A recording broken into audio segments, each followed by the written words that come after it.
Mandy Patinkin plays a CIA division chief on Homeland, racing to save a fictional world from a terror attack.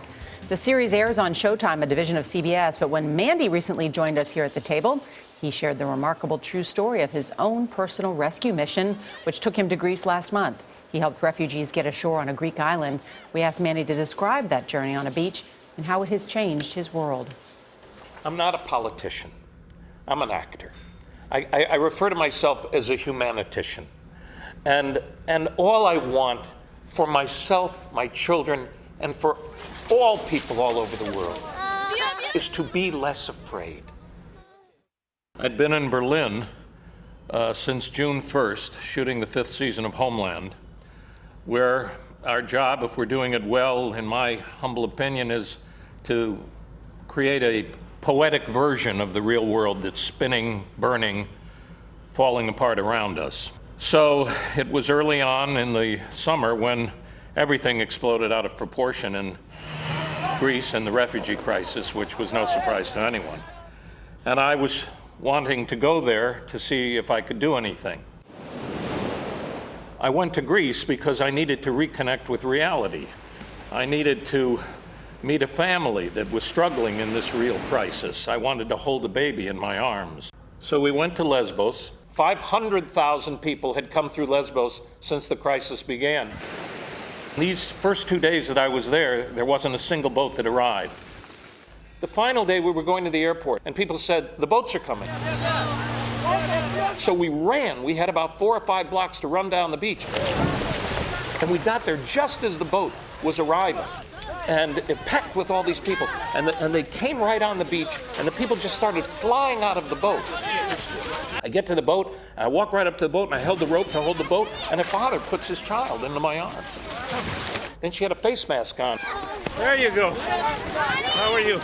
And I lowered the face mask, and she wasn't moving, and her eyes were closed. And I thought, oh my God, she's not alive. Is she sleeping? And my mouth said she's sleeping.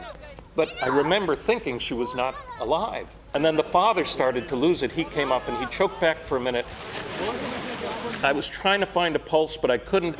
And then I put my hand, my finger, my baby finger in her hand, and I swear it moved.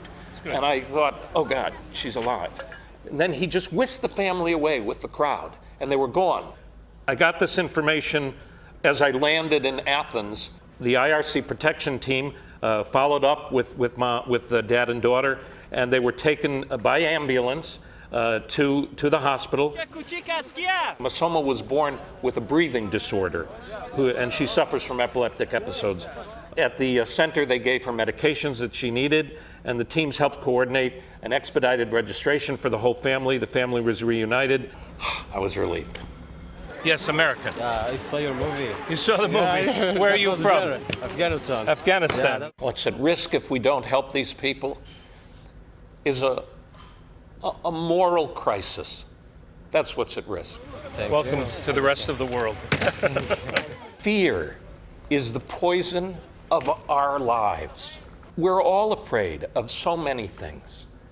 Anybody who doesn't understand that and have some empathy toward fear that people have all over the world isn't being kind.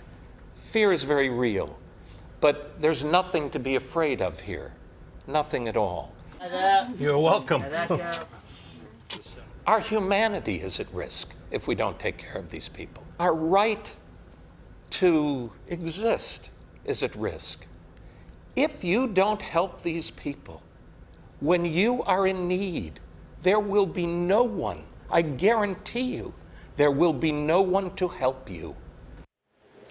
Important to hear about Sort of echoes that headline in the Daily News today. I didn't speak up. I didn't speak up when it was my turn. There was no one to speak up for me. But I like what he said, fear is the poison of our lives. Our humanity is at risk. Mandy took us there. Do unto others as you would have them do unto you. It's always a good rule. Thank you, Mandy Patinkin. That was very nice.